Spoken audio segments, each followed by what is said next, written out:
오늘 우리에게 주시는 하나님의 귀한 말씀 로마서 14장 1절에서 5절까지의 말씀입니다.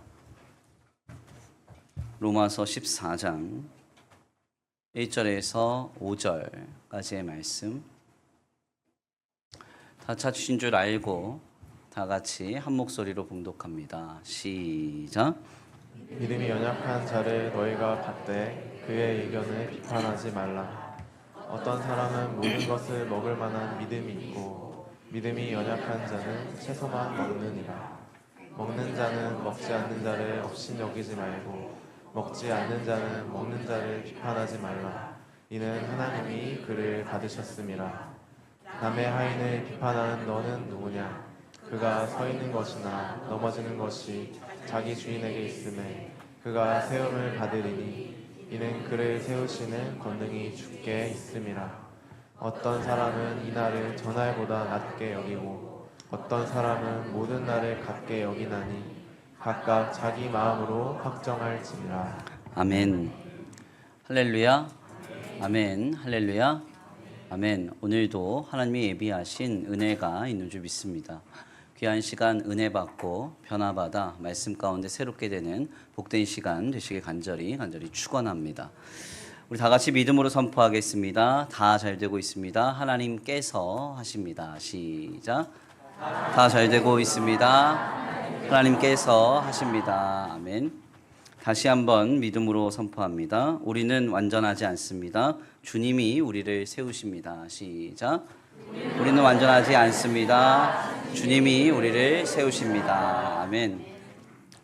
오늘도 우리를 세우시는 하나님의 권능이 충만하게 경험되는 복된 주일 되시기를 간절히 축원합니다.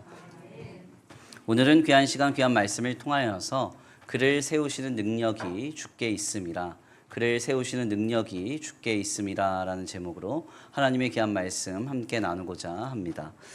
어제의 진리가 오늘에 있어서는 비이성적인 판단이었음을 우리가 경험하고 또한 표명되는 일은 우리의 일상 속에서 많이 우리 가운데 체험됩니다. 그래서 흔하게 하는 이야기가 어제는 맞고 오늘은 틀리다 뭐 이런 말을 하곤 하는데요. 스티븐 핑거 교수의 걸작 중 하나로 평가받는 우리 본성의 선한 천사라는 책이 있습니다. 이 책을 보면 특별히 그 서두에서 굉장히 인상적인 내용 하나가 우리에게 전해져요. 지금으로부터 약 한 50여 년 전에 미국 내에서 방영이 되었던 TV 광고의 내용입니다. 이 광고는 남편이 아내에게 뭐를 좀 사오라고 시키는 것으로부터 시작이 돼요. 그리고 나서 시간이 지나서 아내가 어떤 제품을 하나 사갖고 들어오죠.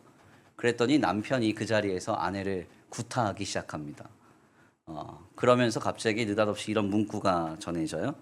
무엇이 필요할 때는 당연히 A사의 제품이어야 된다. 이런 이야기가 전해집니다. 저희 그림에서도 보면 Do you still beat your wife? 이렇게 돼 있죠. 너는 아직도 네 아내를 구타하느냐 이런 뜻인데 무슨 이야기인가 하냐면 잘못된 것을 사왔기 때문에 남편이 아내를 때린다 이런 이야기입니다. 네. 만약 지금 같은 상황이면 여성 상위 시대에 이런 일이 벌어지면 맞아 죽겠죠. 네, 그렇죠. 아마도 이런 광고가 나왔다 하면 아마 그 회사는 당장 내일부터 문을 닫을 겁니다. 당시에 50여 년 전 미국 사회에서는 여성에 대한 차별과 억압이 만연했고요.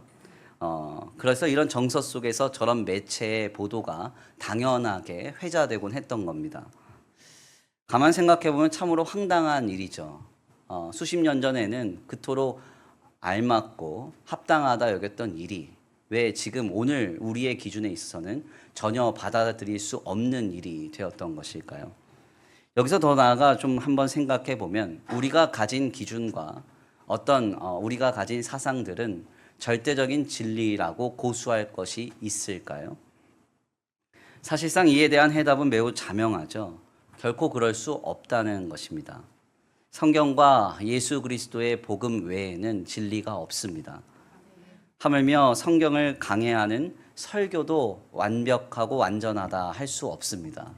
왜냐하면 설교를 감당하는 설교자가 완전하지 않기 때문이죠. 이것은 뭐 설교자에게만 해당되는 이야기는 아니고요. 우리 모두에게 해당되는 일입니다.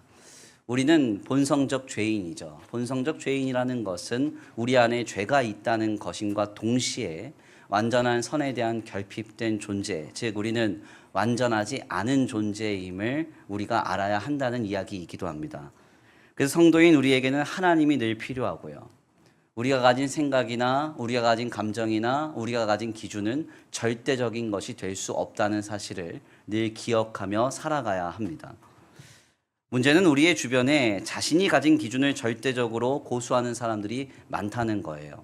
그래서 우리의 가정에서 각종 정치와 문화와 사회 영역에서 자기의 기준이 마치 절대적 진리인 양 주장하고 자신과 다른 입장에 서 있는 사람들을 받아들이지 못하면서 서로 간에 공격하며 정죄하는 양태가 나타나는 것입니다. 결국 이는 오늘날 세대 간의 갈등, 남녀 간의 혐오, 계층 간의 어떤 화목을 깨트리는 일로 나타나죠. 하물며 부모와 자식 간의 갈등도 부추기는 사회의 문화로 우리에게 경험되고 있습니다. 이는 매우 건전치 않은 사회의 모습이라고 할 수가 있어요. 우리는 이런 데에 휘말리듯이 살아가서는 안 될 것입니다. 이러한 세대의 시류가 악하고 폐역한 세대의 문화 속에서 어쩔 수 없이 강화되는 것이라면 우리는 분별하면서 이러한 세대의 흐름에 몸담지 말아야 합니다. 서로를 인정하고요, 용납하고요, 서로의 다름을 존중하면서 어떻게 하면 하나님 안에서 사랑으로 서로를 보듬어 갈 것인가, 주님 안에서 한 영혼과 한 생명이 바르게 설 수 있도록 어떻게 내가 도울 수 있을 것인가를 늘 품고 겸손히 살아가는 것이 중요하다고 할 수 있습니다. 너무나 안타까운 점은 이러한 이 세대의 흐름이 오늘날의 교회 안에서조차 나타나곤 한다는 겁니다. 그래서 직분고하, 남녀노소를 물어나고 지나칠 정도로 자기 생각, 자기 주장, 자기 감정이 지나칠 정도로 고집되며 고수되며 강화되는 것을 주님의 교회 안에서도 왕왕 목도할 수가 있는 것이죠. 자기 생각과 감정, 판단을 가지고 남들과 다르다고 하면 그것으로 인해서 상처를 받거나 심각하게 고민하거나 낙심하거나 서로를 판단하고 정죄하는 일이 나타납니다. 이는 결코 합당한 모습이 아니죠. 아멘입니까? 하나님께서 60억 모든 인구를 다 다르게 창조하신 데에는 이유가 있을 거예요. 아멘입니까? 사랑 안에서 서로의 다름과 또 서로의 연약함과 부족함을 서로 보듬어 가라고 오늘 우리에게 말씀하시는 줄 믿습니다. 특별히 신앙이란 평생 교육의 영역이죠. 주님 앞에 설 때까지 신자는 끊임없이 배워야 합니다. 그리고 익혀야 하고요. 하나님의 말씀으로 스스로를 깨닫고 깨트려 연단해야 합니다. 그러니까 우리는 이 일을 위해서 교회로 모였고 주님의 교회를 이루면서 살아가고 있는 것이죠. 어느 누구든 자기 생각과 자기 판단과 자기 주장을 확인하고 강화하기 위해서 신앙생활을 하고 있다면 이러한 길에서 빨리 돌이켜야 합니다. 하나님은 이러한 모습을 기뻐하시지 않으세요. 기도하면서 우리의 마음이 깨어져야 하고요. 내가 주장하고 고집하려고 했던 것들이 하나님의 성경 말씀을 읽으면서 내려놓고 새롭게 하는 은혜가 우리에게 있어야 합니다. 그래서 예수님은 이렇게 말씀하시죠. 누구든지 나를 따르려거든 자기를 부인하고 자기 몫의 십자가를 지고 나를 따르라. 아멘입니까? 성도의 자기 부인이라는 것은 주님을 따르는 신앙의 길에서 매우 기초적이며 당연한 것입니다. 예배를 드리기 전에 내가 고집하고 고수했던 나의 생각이 예배를 드리고 나서 뭔가 새롭게 상기되고 변화되는 은혜가 있어야 됩니다. 기도를 하기 전에 내가 상처받고 억압됐던 나의 마음이 주님의 은혜로 말미암아 새롭게 되는 은혜가 있어야 합니다. 하나님의 말씀을 읽을 때 읽기 전에 내가 계획하고 판단했던 그것이 읽어가면서 깨어지는 역사가 우리 가운데 있어야 한다는 것이죠. 우리 모두는 다 불완전하며 주님 앞에서 모두 다 죄인입니다. 그러므로 성도는 아름다운 신앙의 결을 지켜가야 돼요. 성도의 아름다운 신앙의 결은 자기를 부인하고 자기를 깨트리는 데 있습니다. 나를 주장하고 내 생각과 내 판단을 고집하며 강화하는 것은 참된 신자의 길이 아니라는 거예요. 여기서 더 나아가 내 생각과 판단대로 타자를 기준하며 타자를 판단하며 그를 바꾸고 변화시키는 것도 우리의 몫이 아닙니다. 아멘입니까? 하나님의 사람들은 하나님의 권능으로 은혜를 힘입어 변화되는 것이죠. 주님이 하실 일이라는 겁니다. 실상 하나님의 역사 속에서는 항상 자신이 완전한 양 착각했던 인물들이 있습니다.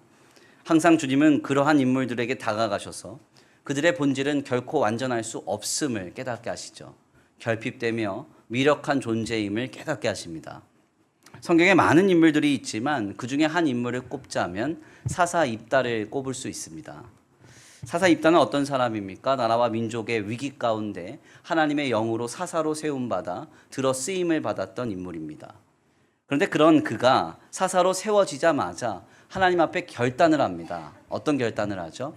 전쟁에 나가서 승리를 하고 되돌아오면 나를 맞이하는 그 처음 사람을 하나님께 죽여 바치겠다, 이렇게 말합니다. 인신제사를 드리겠다는 거예요.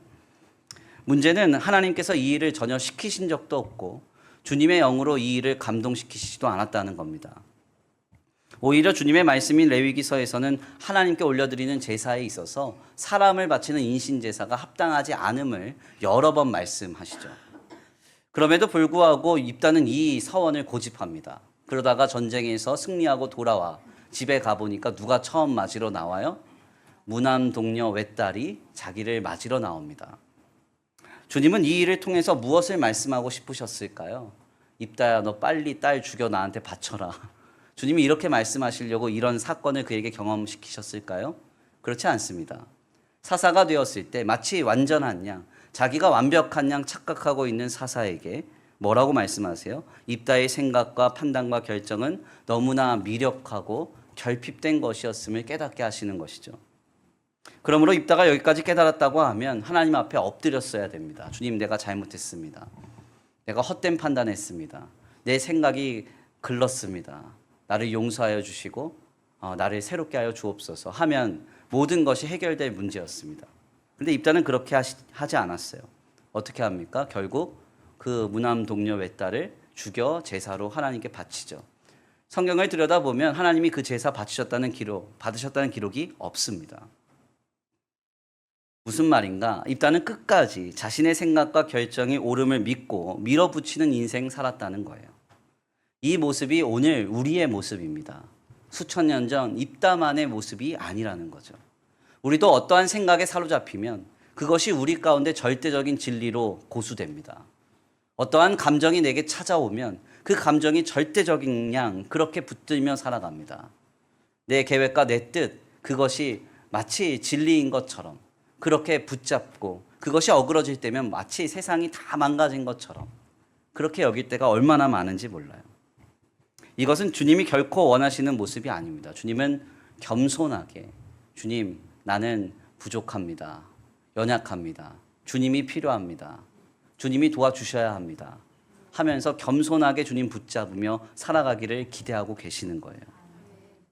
교회사적으로도 살펴보면 로마 카톨릭 안에서는 교황이 무오하다라는 주장이 오늘까지 이어지고 있습니다. 모든 사람들 중에서 교황만은 완전하다는 것이죠. 사실 이 교황 무오설은 우리에게는 카노사의 굴욕으로 잘 알려진 그레고리 7세라는 교황이 이 교회를 개혁하겠다고 해서 27가지의 교회 칙서를 내리면서 이것이 파생됩니다.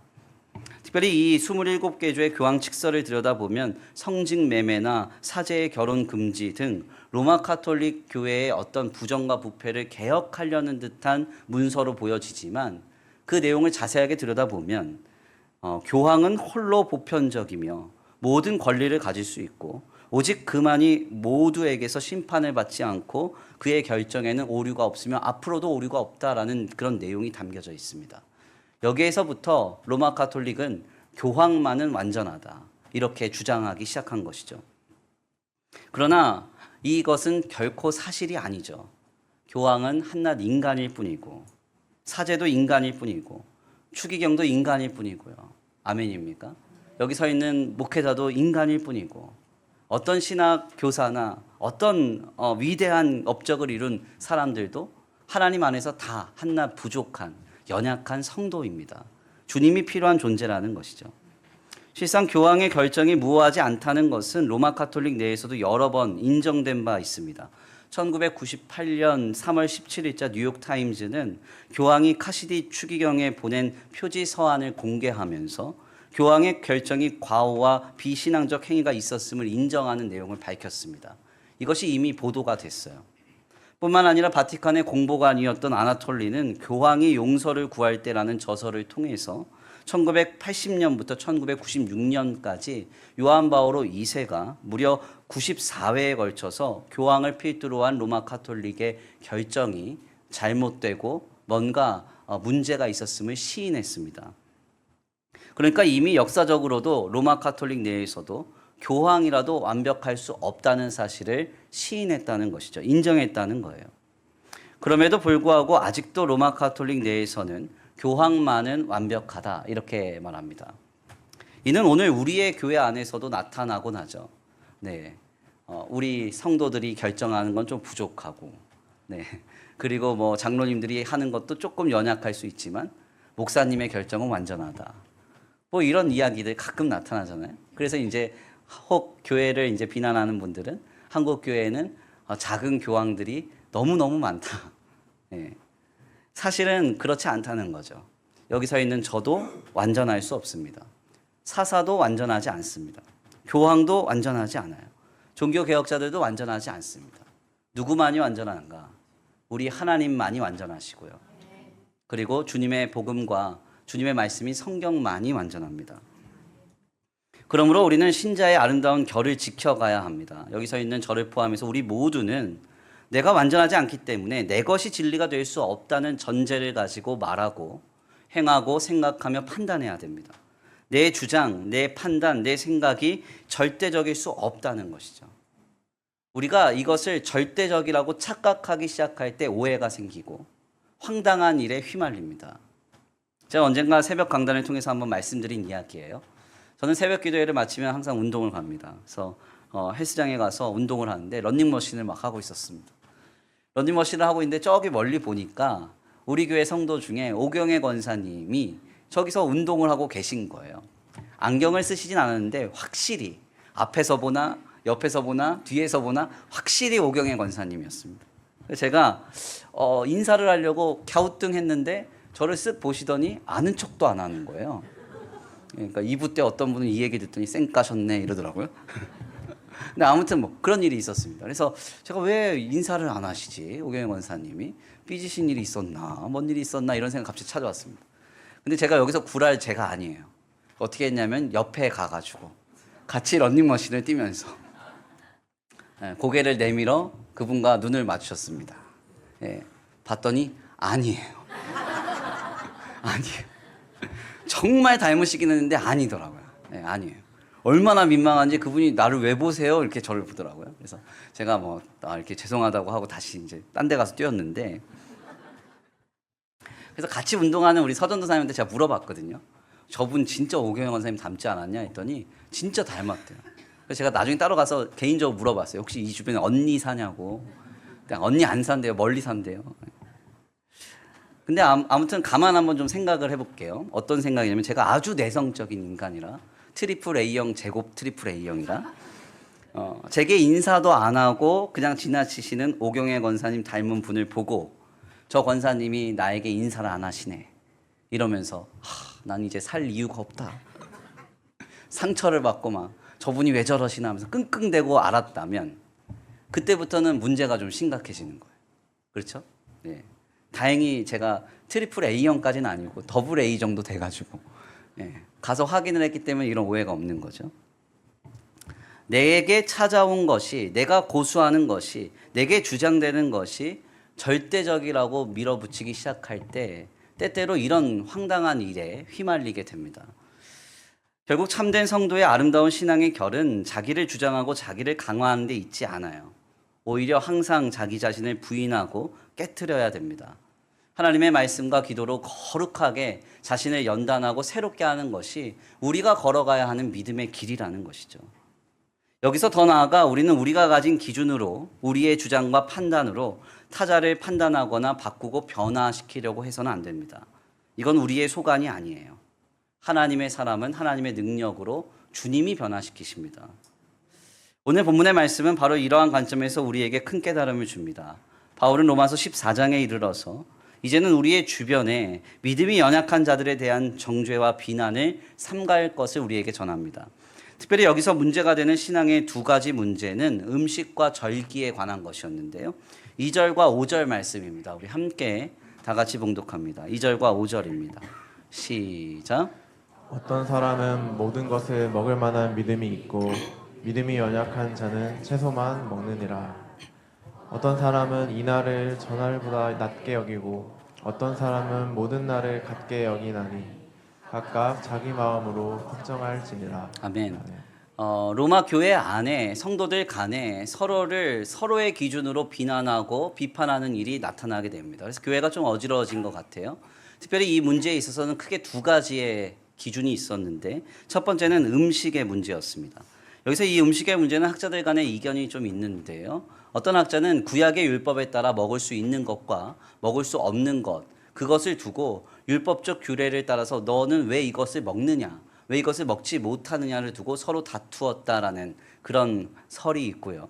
두 번째는 그 로마 교회 당시의 그 배경이 이 고기를 먹기 위해서는 이 고기가 유통이 될 때 우상에게 제사로 지낸 뒤에 유통이 되기 때문에 우상에게 바쳐진 이 고기를 먹을 것이냐 먹지 않을 것이냐의 문제를 가지고 서로를 비난했다라고 하는 그런 학설이 있습니다. 중요한 점은 어찌되었던 간에 실상 문제가 되었던 것은 누군가가 신앙적인 이유이든 혹은 건강상의 이유이든 무엇을 먹거나 혹시 먹지 않는 문제로 서로 간의 비판이 시작된 겁니다.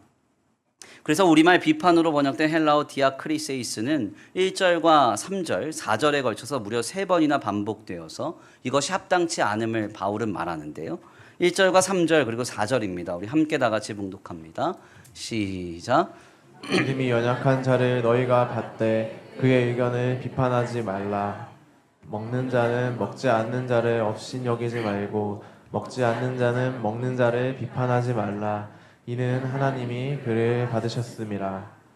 남의 하인을 비판하는 너는 누구냐? 그가 서 있는 것이나 넘어지는 것이 자기 주인에게 있음에 그가 세움을 받으리니 이는 그를 세우시는 권능이 주께 있음이라. 아멘. 바울은 어떤 사람은 신앙 때문에 먹지 않고 어떤 이는 또 다른 이유로 먹을 수 있지만 이 두 가지 현상은 디아크리세이스, 즉 비판거리가 아니라고 말합니다. 그래서 계속 비판을 하지 말라는 것이죠. 사실상 성도에게 있어서 이 비판이라는 것은 하나님이 허락해 주신 권한이 아닙니다. 여기서 비판은 정죄나 결정이나 판결과 같은 의미를 이야기하는데요. 분별을 말하는 건 아닙니다. 성도는 어떤 행위와 현상을 보면서 저건 거룩하지 않아, 하나님이 기뻐하시는 것이 아니야, 저건 불결한 것이야, 이렇게 말하고 판단할 수는 있습니다. 분별할 수는 있어요. 그렇지만 그 현장 속에서 누군가를 정죄하거나 판결을 할 권한은 우리에게 없습니다. 그래서 성도에게 있어 죄와 죄인은 항상 구별이 돼야 돼요. 죄는 우리가 분별해야 됩니다. 그러나 죄인은 우리가 정죄해서는 안 되는 것이죠. 그러니까 누군가는 먹은 것을 보면서 아니 성도가 어떻게 저런 것도 먹어? 하면서 저 사람은 집사가 될 자격이 없어. 이렇게 말하는 일이 나타나고 혹은 누군가가 먹지 않는 것을 보면서 와, 저 권사님은 어떻게 저것도 자유롭게 못 먹어? 믿음이 없네. 이렇게 말하는 일이 합당치 않다는 것입니다.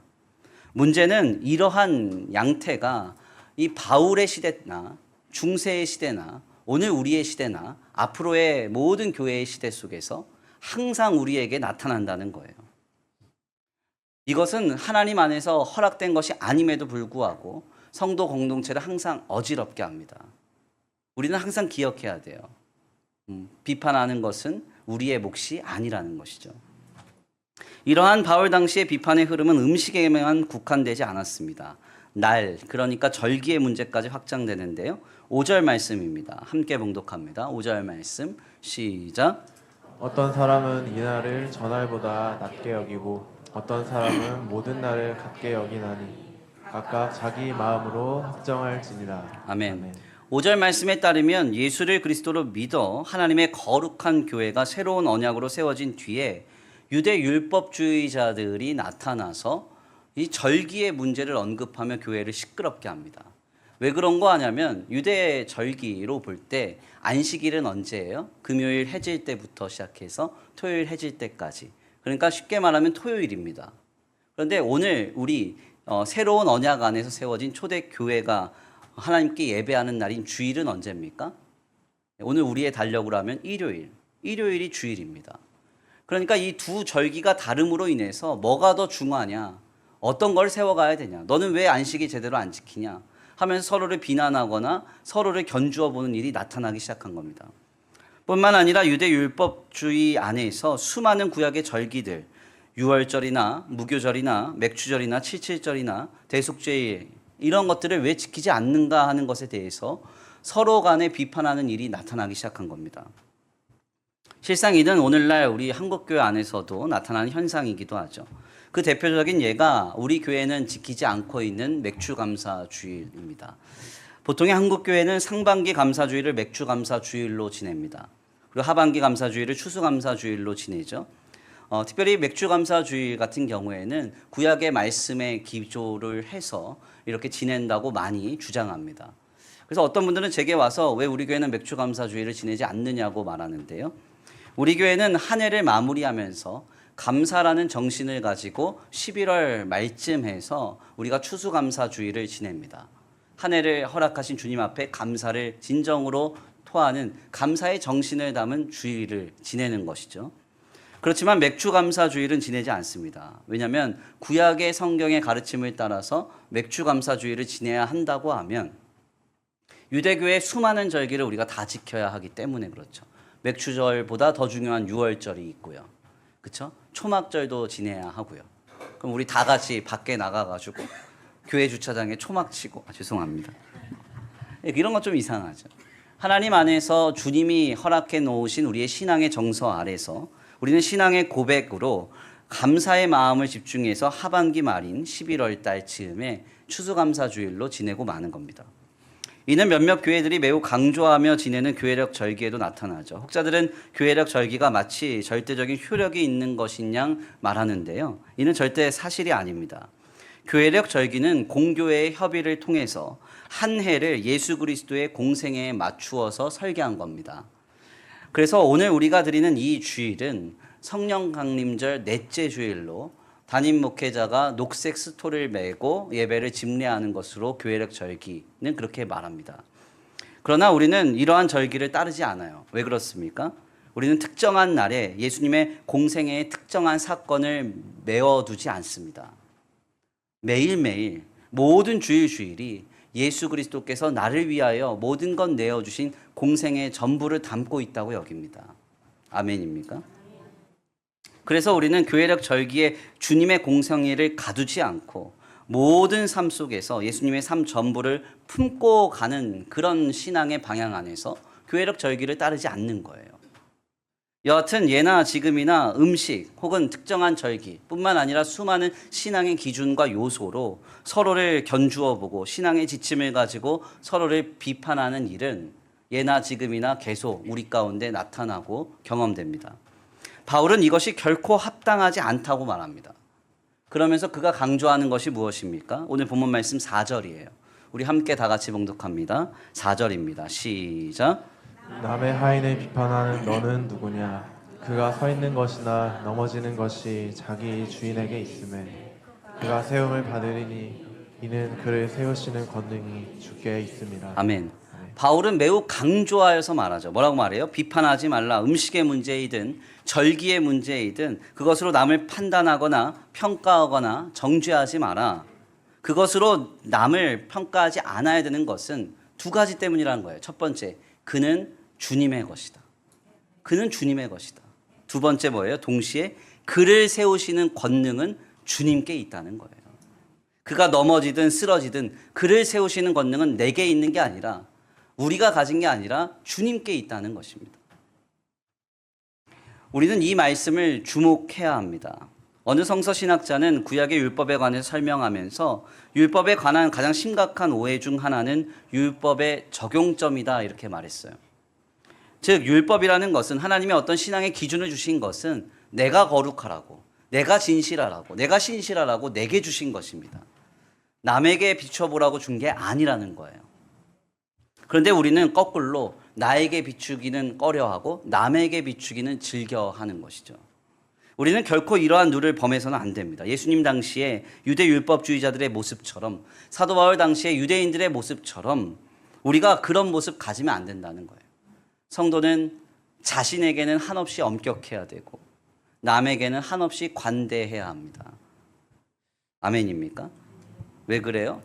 그가 서 있는 것이나 넘어지는 것이 자기 주인에게 있음에 그가 세움을 받으리니 이는 그를 세우시는 권능이 주께 있음이라. 아멘. 그는 주님의 것이라는 거예요. 그리고 그 사람은 주님이 세워가신다는 겁니다. 이러한 생각은 우리 삶의 자리 가까운 데서부터 시작이 돼야 됩니다.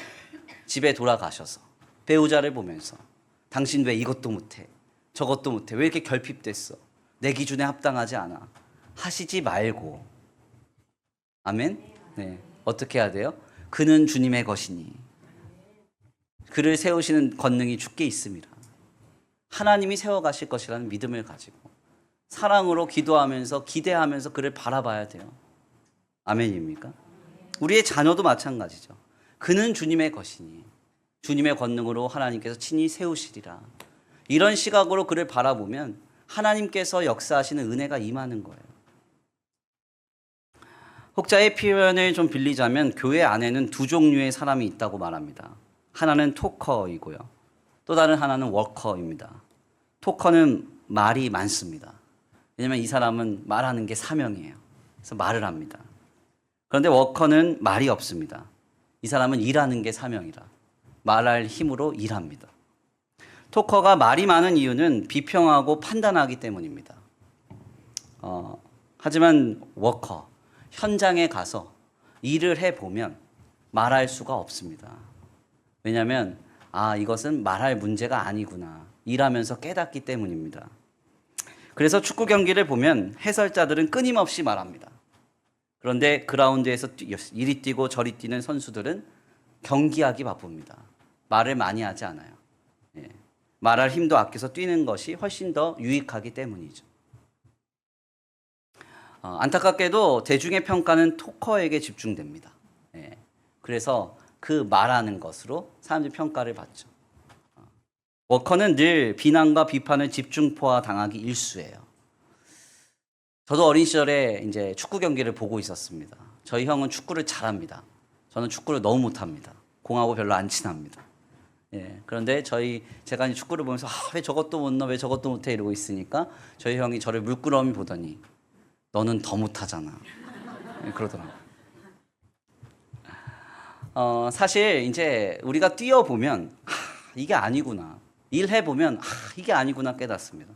그런데 늘 말하는 자리에 있으면 평가만 하는 거죠. 사실 워커가 늘 비난과 비판을 당하는 이유는 일을 못해서라기보다는 혹은 일하는 사람이 문제라기보다는 일하는 자리 때문입니다. 그러니까 자리 때문에 문제가 생기는 거예요. 대통령이 좋은 대통령 생기면 아무도 비판은 안 할까요? 예. 다음에는 뭐 이렇게 정권 교체되면 이제 비판 없어요? 예, 그런 거 없죠. 진보가 되든 보수가 되든 대통령은 욕을 먹는 자리죠.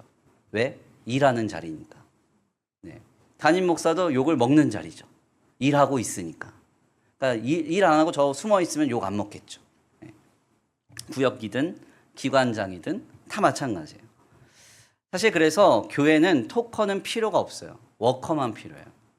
이런저런 판단을 할 게 아니라 주님의 일터인 그라운드에 나가서 처절하게 한번 감당해 봐야 됩니다. 감당해 보면 모든 것이 쉽지 않음을 보게 돼요. 교육부 사역을 봅니다. 유아부부터 청년부 사역까지 쭉 보면서 살펴보면 할 말 많죠. 근데 들어가서 선생님이 되어보세요. 헌신자가 되어보세요. 그럼 말을 못합니다. 말을 못해요. 구역과 기관에도 역시 마찬가지입니다. 구역과 기관에 대해서 많은 얘기할 수 있어요. 그렇지만 구역장이 되어보세요. 그러면 바로 회개합니다. 작년 구역장님 힘드셨겠구나. 제가 이 얘기를 한두 번 들은 게 아니에요. 더 나아가 간단한 일로 보여지는 주중 찬양대의 봉사, 악기의 헌신, 매주일 9시 전부터 모여서 연습하는 성가대 봉사, 크고 작은 주방의 일들, 청소와 수고 한번 해보십시오. 해보면 이거 말할 게 아니구나 알게 됩니다. 간혹 당회의 장로님들에 관해서도 이런저런 말씀 쉽게 하는 분들 계신데 저는 제 주변의 목회자들을 만날 때마다 항상 해요. 뭐라고 말하냐면 우리 교회 장로님들 같은 분들 없다. 그렇게 말합니다. 원래 교회에서 가장 어려운 분들이 누구냐면 장로님들이에요. 그래서 부교역자들이 눈치를 보면서 사역을 합니다. 누구 눈치요? 장로님 눈치 보면서. 장로님이 어려워서 교회 사역하기 힘들다 이런 얘기가 많이 들려요. 우리 교회는 장로님들이 교역자들 눈치 봅니다. 교회 안에서도 목소리 제일 크고 어깨에 힘 주시는 분들 거의 대부분 큰 교회 장로님들이에요. 우리 교회 뭐 주변에도 교회 장로님들 많이 계시지만 막 소문나요. 막 유명해요. 장로님들이 인사를 안 한다고. 그분들은 인사를 받으려고만 돌아다녀요.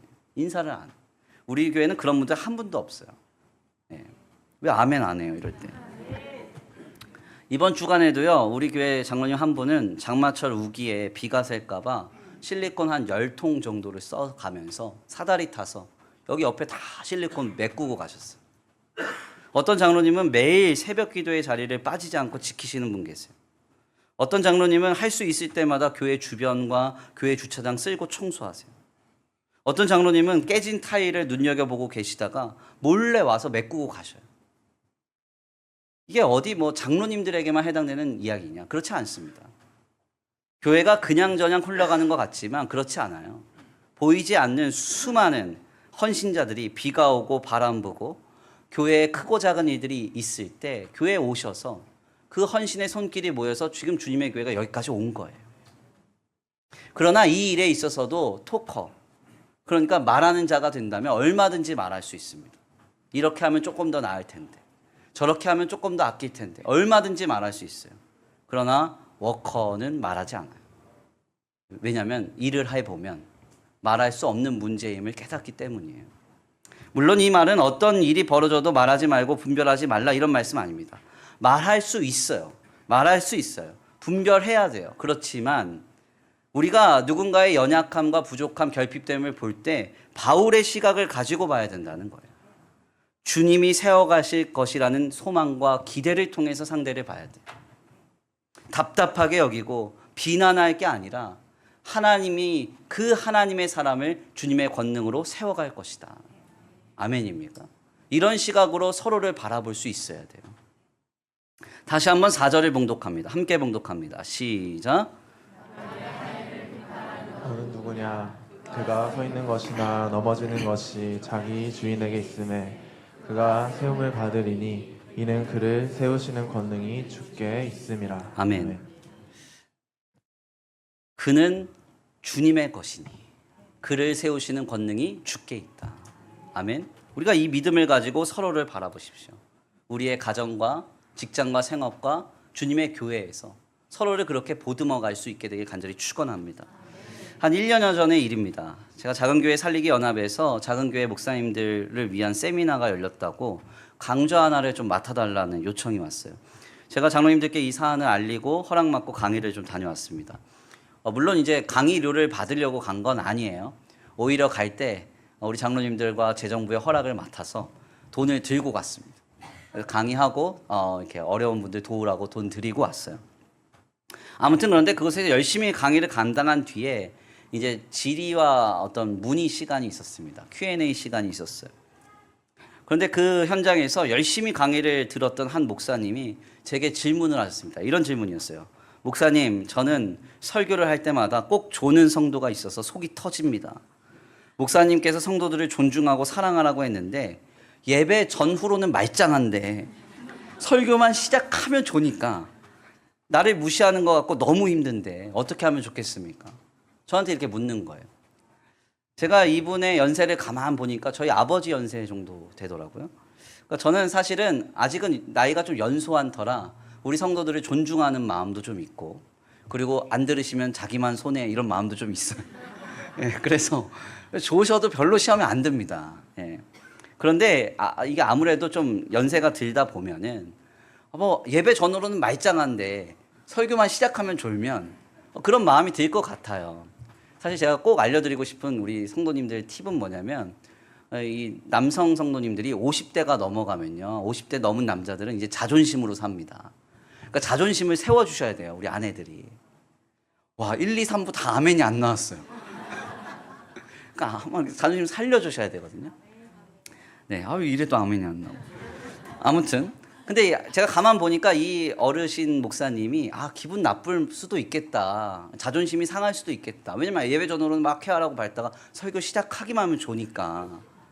그래서 어떻게 하면 내가 바르게 하나님의 뜻을 증거할 수 있을까 이렇게 고민하다가 순간적으로 기도했습니다. 하나님 지혜가 필요하다고.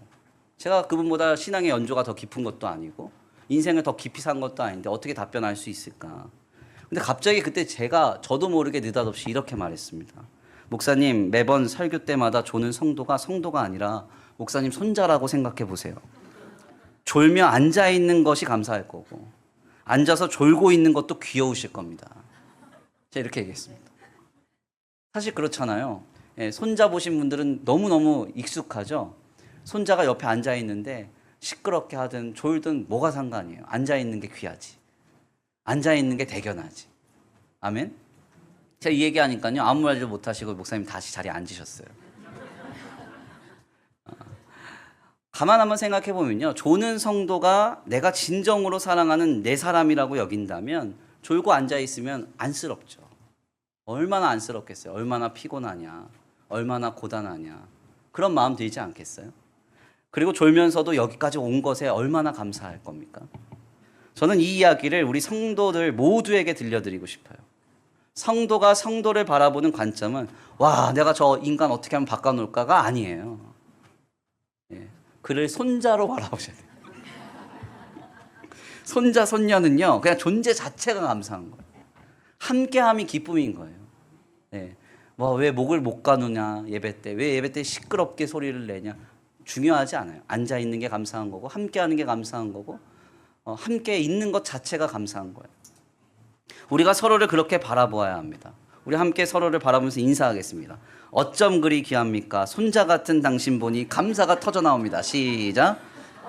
어쩜 그리 귀합니까? 손자 같은 당신 보니 감사가 터져 나옵니다. 다시 한번 축복합니다. 당신을 세워가실 주님의 능력을 기대합니다. 시작. 주님의 능력을 기대합니다. 아멘. 할렐루야. 서로를 이렇게 바라보시기 간절히 축원합니다. 귀한 말씀의 결론을 맺겠습니다. 우리는 본문의 말씀을 함께 나누면서 가장 먼저 나는 완전한 존재가 아님을 깨닫게 됩니다. 내가 완전하지 않기 때문에 내 기준, 내 생각, 내 판단, 내 감정 완전한 게 아닙니다. 완전할 수 없어요. 완전한 것은 오직 우리 주님과 주님의 복음, 하나님의 말씀이 성경밖에는 없습니다. 그러므로 우리는 각자의 다른 믿음의 그릇을 보면서 서로를 비판해서는 안 됩니다.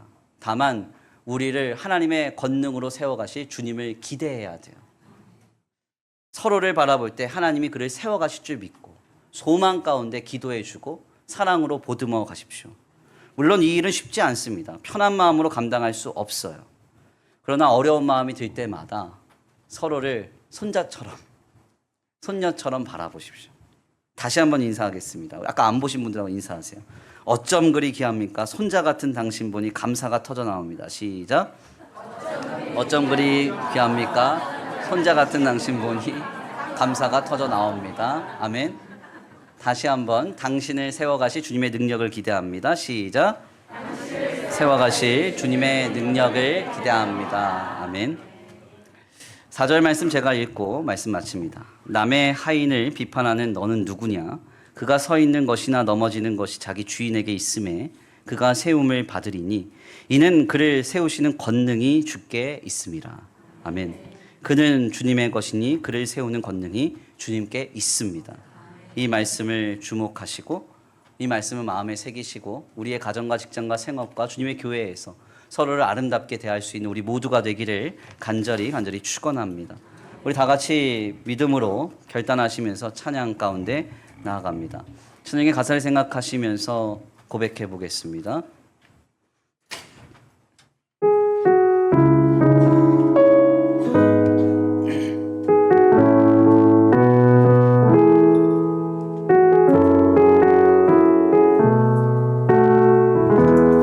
사람이 넘치기보다 사람이 넘치기보다 사랑이 넘치는 교회 섬김을 원하기보다 섬김의 기쁨 알아가는 교회 세상이 주목하기보다 세상이 주목하기보다 주님이 주목하는 교회 화려한 겉모습보다 중심이 주를 향한 교회 주님이 피로 사신 아름다운 교회 서로 사랑함으로 하나 되는 교회 주님이 머리 되신 거룩한 교회 우리 함께 만들어 가요. 다시 한번 고백합니다. 내 작은 생각보다 더 하나됨의 소중함 아는 교회 세상에 알려지기보다 서로가 서로를 깊이 아는 교회 세상이 주목하기보다 세상이 주목하기보다 주님이 주목하는 교회 화려한 겉모습보다 중심이 주를 향한 교회 주님이 피로 사신 아름다운 교회 서로 사랑함으로 하나 되는 교회 주님이 머리 되신 거룩한 교회 우리 함께 만들어 가 주님이 피로 사신 아름다운 교회 서로 사랑함으로 하나 되는 교회 주님이 머리 되신 거룩한 교회 우리 함께 만들어 가요. 아멘. 우리 이 시간 함께 기도하기 원합니다. 하나님 주님이 만나게 하신 많은 성도들을 향한 우리의 시야가 새롭게 열려지기를 원합니다. 그는 주님의 것이니 주님의 권능이 그를 세워가리라 하는 소망을 가지고 그 사람 대하기 원합니다. 기대를 가지고 사랑으로 함께 보듬어 가기를 원합니다. 주님 그럴 수 있는 믿음을 달라고 그럴 수 있는 마음을 달라고 우리 이 시간 다 같이 귀한 말씀 가운데 나아가 결단하며 나아가겠습니다. 함께 기도하겠습니다. 사랑과 은혜가 많으신 하나님 감사합니다. 오늘 귀한 시간 귀한 자리로 주님 앞에 나와 하나님의 귀한 말씀을 상고하면서 다시 한번 믿음으로 굳게 세워져 나아갑니다. 주님 그렇습니다. 우리의 마음이 아버지 새롭게 되어 하나님이 만나게 하신 우리 성도들을 새롭게 바라보기를 원합니다. 우리 가정에서 우리 직장과 생업에서 우리의 삶의 자리 곳곳에서 나의 배우자를 향한 나의 시야가 열려지고 나의 자녀를 향한 나의 시야가 열려지고 주님이 만나게 하신 사랑하는 많은 성도들을 향한 나의 시야가 열려지게 하여 주시옵소서. 주님 이 시간 기도합니다. 간구하며 소원합니다. 주여 서로를 귀하게 여기며 서로를 소중하게 여기며 서로를 믿음 안에서 아버지 믿음 안에서 하나님께서 이뤄가신 소망의 기대를 가지고 서로를 바라보게 하여 주시옵소서. 지금 역사하시 주님의 기대합니다. 함께하시 주님의 기대합니다. 인도하시 주님의 기대합니다. 지금 우리 가운데 말씀하여 주시고 주여 우리의 마음과 우리의 생각과 우리의 중심을 새롭게 하여 주시옵소서.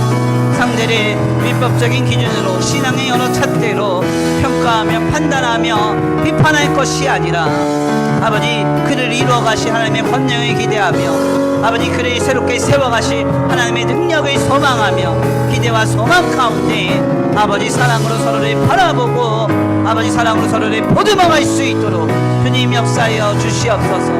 인도할 수 믿습니다. 함께할 수 믿습니다. 역사할 수 믿습니다. 주님이 피로 사신 아름다운 교회 서로 사랑함으로 하나 되는 교회 주님이 머리 되신 거룩한 교회 우리 함께 만들어 가요. 아멘. 우리 이 시간 함께 잠시 다시 한번 기도합니다. 하나님이 만나게 하신 그 성도는 주님의 것입니다. 주님이 주님의 권능으로 그를 세워가실 것입니다. 우리의 마음이 조급하고 다급하여서 혹여 우리가 가진 신앙의 기준과 잣대를 가지고 비판하거나 평가하지 않았는지 우리 자신을 돌아봅니다. 이 시간 말씀을 들으면서 생각나는 성도가 있다면 우리의 가정에서 우리의 배우자, 우리의 자녀들, 우리의 직장과 생업에서 만난 사랑하는 많은 사람들, 더 나아가 우리 주님의 교회 가운데 주님이 허락하신 많은 성도들, 그 생각나는 성도들을 붙잡고 기도하기를 원합니다. 하나님, 그 성도 주님의 권능으로 세워지리라 믿습니다. 내가 그 성도를 대할 때 소망과 기대를 가지고 사랑으로 그를 대하며 그를 품고 나아가게 하여 주시옵소서. 다 같이 믿음으로 결단하면서 말씀 붙잡고 함께 기도하며 나아가겠습니다. 함께 기도합니다. 사랑과 은혜가 많으신 하나님 감사합니다. 주님 안에서 아버지 다시 한번 믿음으로 아버지 하나님이 이루어가신 능력을 소망하며 아버지 그 성도 한 사람 한 사람을 위하여 기도합니다. 주님이 만나게 하셨으니 주님이 맺어주셨으니 주님이 세워가시리라 믿습니다. 하나님의 사람으로 믿고 바라며 신앙하오니 우리의 배우자를 하나님의 권능으로 세워주시고 아버지 주님의 권능으로 우리 사랑하는 자녀들을 세워주시고 우리 직장과 생업 가운데 만난 이들을 주님의 권능으로 세워주옵소서. 주님 더 나아가 우리 교회 가운데 아버지 구역과 기관과 아버지 모든 모임과 예배 가운데 주님이 만나게 하신 우리 성도를 주님의 권능으로 주께서 세워가시리라 믿습니다. 주님 역사하여 주시고 주님 인도하여 주시고 주님 함께하여 주시옵소서. 지금 이곳에서 말씀하시고 지금 이곳에서 일하여 주시옵소서. 오 하나님 함께할 수 믿습니다. 역사할 수 믿습니다. 우리가 그 사랑하는 성도를 바라볼 때 조급함과 다급함으로 우리가 가진 기준으로 비판하고 아버지 비난하며 다가가지 않게 하시고 하나님의 권능으로 이루어질 역사와 하나님의 권능으로 이루어질 변화와 세워짐을 소망하고 기대하면서 사랑으로 다가가 품고 보듬어갈 수 있는 오늘 우리의 믿음이 되도록 주님 역사하여 주시옵소서. 주여 일하실 줄 믿습니다. 함께할 줄 믿습니다. 역사하실 줄 믿습니다. 지금 일하여 주시옵소서. 지금 일하여 주시옵소서. 역사하여 주옵소서. 이 피로 사신 아름다운 교회 서로 사랑함으로 하나 되는 교회 주님이 머리 되신 거룩한 교회 우리 함께 만들어 가요.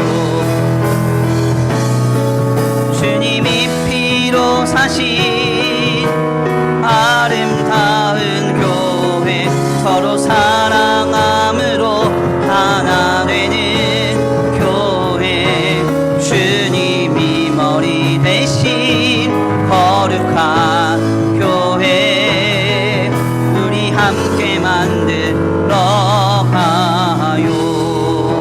아멘. 하나님 감사합니다. 오늘 귀한 시간 귀한 자리로 주님 인도하여 주셔서 하나님의 말씀을 통하여 깨닫게 하시니 감사합니다. 주님, 그렇습니다. 우리는 완전하지 않습니다. 그래서 주님이 필요하고 늘 겸손히 주님을 의지할 수밖에 없음을 고백합니다. 주여, 순간순간 강화되는 나의 기준과 나의 생각과 나의 감정과 나의 판단이 하나님의 말씀 안에서 깨어지고 말씀과 기도로 우리의 영과 육과 혼이 날마다 새롭게 되는 은혜가 있게 되기를 원합니다. 주님, 그 은혜를 허락하여 주셔서 늘 주님 앞에 아버지 아름답게 세워져 가는 우리의 믿음이 되도록 주님 겸손하게 주님을 의지하며 신뢰하며 주님 붙잡고 나아가는 성도들에게 합당한 은혜를 내리어 주시옵소서. 이 시간 특별히 기도합니다. 아버지, 귀한 예배 가운데 예배하고 돌아가는 발걸음 안전히 거하게 하시고 한 주간 삶을 주님께 의탁하오니 우리의 영과 육과 혼을 주님 보호하여 주시옵시되 주님이 만나게 하신 주님의 사람들을 향한 기대와 소망 가운데 하나님이 행하시는 이들을 보며 목도하며 살아가는 복된 한 주간 되게 하여 주시옵소서. 이 시간 주님 앞에 귀한 예물 올려드립니다. 아버지, 이 예물이 쓰여지는 곳곳마다 영혼과 생명이 살아나게 하시고 하나님의 나라와 주님의 복음을 위하여 쓰임받는 거룩한 예물 되게 하여 주시옵시되 드려진 손길 위에 복의 복을 더하사 하늘의 신령한 복과 땅의 기름진 복으로 차고 온들어 넘치도록 주님 채워 주시옵소서. 도우실 줄 믿고 감사함 올려드리오며 사랑과 은혜가 많으신 우리 구주 예수 그리스도의 이름으로 감사하며 기도 올려드립니다. 아멘. 이제는 우리 주 예수 그리스도의 은혜와 성부 하나님의 극진하신 사랑하심과 성령 하나님의 내주 교통하심이 오늘 귀한 말씀 가운데 깨닫고 하나님이 만나게 하신 그 성도를 우리의 가정에서, 직장과 생업에서, 주님의 교회에서 그들을 대할 때에 하나님께서 그들을 세워가실 권능이 있음을 기대하고 소망하면서 사랑으로 보듬어 가기를 결단하는 모든 성도들 머리머리 위에 이제로부터 영원토록 함께 있을지어다.